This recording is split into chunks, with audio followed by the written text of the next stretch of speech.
energy. Okay? Alright. So we have already started about them a bit in the earlier classes. Let's go in detail.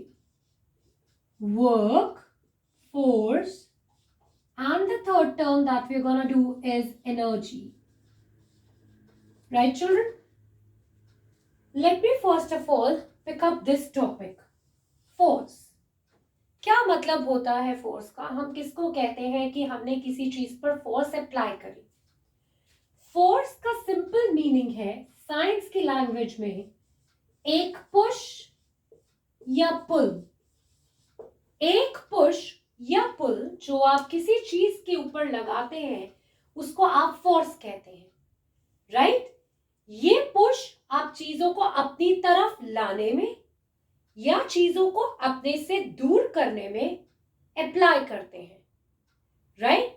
अगर आपको किसी चीज को अपने पास लाना है तो इसका मतलब है आप उसको पुल कर रहे हैं।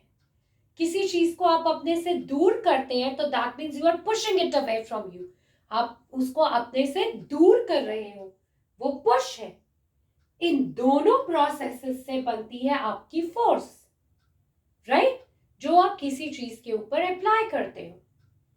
चिल्ड्रन, अब हम कहते हैं कि जब हम किसी चीज के ऊपर ये पुश या पुल लगाते हैं तो इस पुश या पुल के कुछ इफेक्ट्स आते हैं। ऑब्वियस सी बात है, जब आप किसी चीज पे फोर्स लगा रहे हो, आप अपनी मसल्स की या ग्रेविटी या फ्रिक्शन, तो उसके कुछ ना कुछ इफेक्ट्स तो होंगे, रिजल्ट्स तो होंगे। तो हम कहते हैं बच्चा, जब हमने किसी चीज पर फोर्स को अप्लाई किया तो उस अप्लाइड फोर्स ने हमें कुछ इफेक्ट्स दिखाए। सबसे पहला इफेक्ट जो ये फोर्स आपको दिखा सकती है वो है to move a stationary object, right? Stationary means the object which is at rest. अब अगर बेटा आपके पास, आप ग्राउंड में हो, ग्राउंड में एक बॉल पड़ी हुई है, ऐसे आप आए, आपने अपने फुटवर्क से इस बॉल के ऊपर फोर्स अप्लाई किया। जब आपने इस बॉल के ऊपर फोर्स अप्लाई किया तो आपकी ये जो बॉल है वो मूव करना, रोल डाउन करना शुरू हो गई, राइट? इसको कहते हैं फर्स्ट इफेक्ट ऑफ फोर्स, कि जो चीज रुकी हुई थी, जो चीज स्टेशनरी थी, जो चीज रेस्ट पे थी, जब उस पे आपने अपने फोर्स अप्लाई करी वो मूव करना स्टार्ट हो गई, राइट? सेकेंड थिंग, अब आप सेकेंड सिचुएशन इमेजिन करिए बच्चा। अगर आप ग्राउंड में हैं और एक फास्ट मूविंग बॉल आपकी तरफ आ रही है, okay, so you will try to stop that ball either with your feet or with your hands, right? किसी भी तरह से आप उस बॉल को रोकते हैं। इसका मतलब वो बॉल मूविंग थी, वो मोशन में थी, आपने उसके ऊपर फोर्स लगाया और उसको रोक दिया, वो रेस्ट पे आ गई, राइट? तो किसी भी मूविंग चीज को, किसी भी ऐसी चीज को जो मूव कर रही है, आप उसको बहुत इजीली रोक सकते हो बच्चा, by applying force. Third effect that a force can show you is change in shape or size. This is very interesting change, bacha, and you people might have observed this when you used to play with the clay, right? जब आप लोग क्लेस के साथ खेलते हैं तो आपने इस चेंज को डेफिनेटली ऑब्जर्व किया होगा, है ना? कैसे ऑब्जर्व करते हैं हम इस चेंज को? कि we say that we have a clay जिसका कोई एक पर्टिकुलर शेप है ना? It is having any particular shape. Right now I am having clay in my hand and this clay is having some particular shape.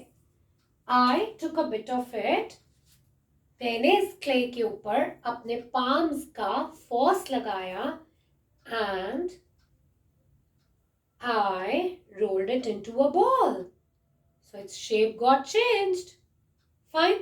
मुझे नहीं अच्छा लगा, ये मुझे नहीं चाहिए. I kept it back here. Again applied the force and I changed its shape. So, change in shape by applying force, right?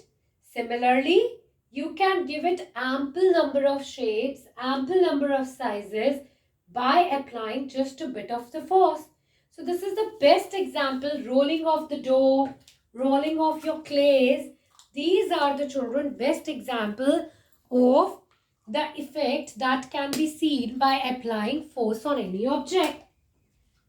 The last one is change in direction. Right? Direction की बात हम कब करते हैं?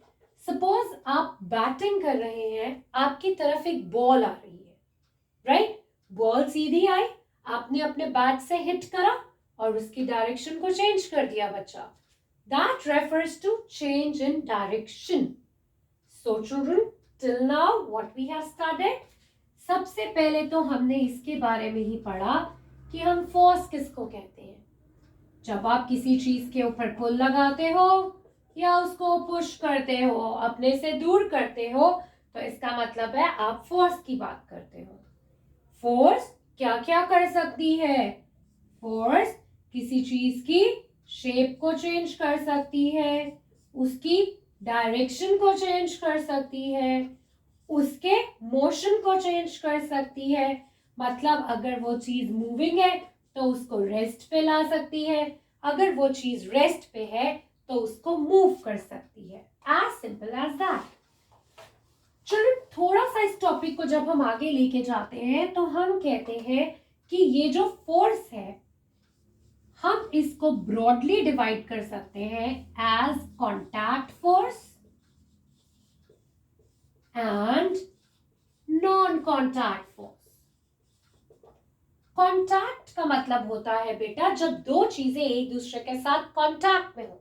For example ये duster यहाँ है, मुझे इसको उठाना है, तो उठाने के लिए I have to touch this duster.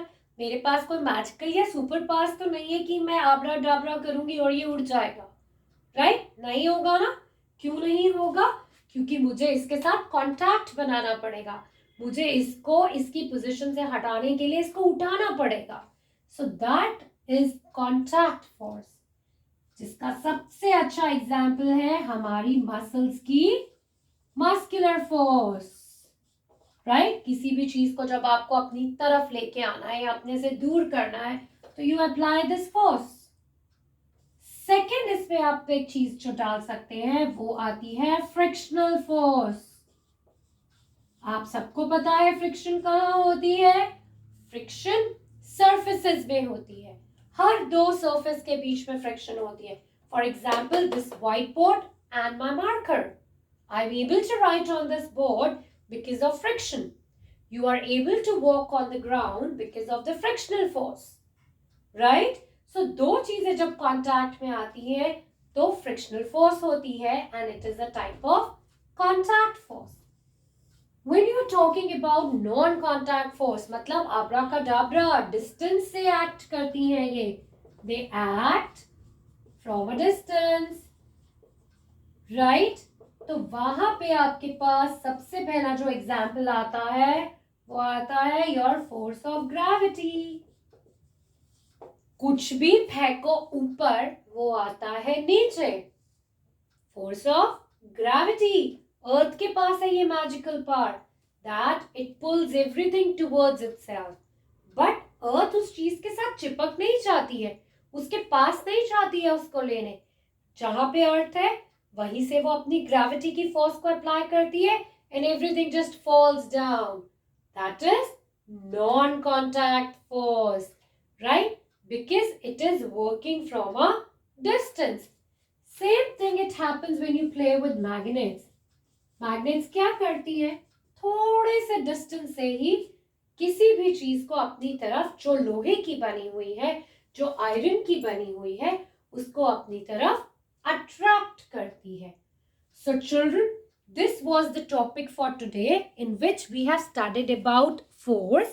हमने बोला किसी भी चीज के ऊपर जो पुश या पुल है वो आपका फोर्स है. उसके बेसिकली आप 4 या 5 इफेक्ट्स देख सकते हैं, जैसे change in shape, change in size, change in direction, change in motion. Right. फिर उसके बाद हमने ब्रॉडली डिवाइड करा कि जो फोर्सेस हैं हमारे आसपास, उनको आप 2 कैटेगरीज में डिवाइड करते हैं, as contact and non contact. Contact means जो एक दूसरे के साथ कॉन्टैक्ट में एक्ट करती हैं, और नॉन कॉन्टैक्ट फोर्सेस मीन्स वो फोर्सेस जो डिस्टेंस से एक्ट करती हैं. राइट. कॉन्टैक्ट में आपने एग्जाम्पल पढ़ा muscular force, frictional force. Non-contact में force of gravity and magnets. Right, children? So that was all for today. Please read the chapter thoroughly from your book. Till then, take care. Bye-bye.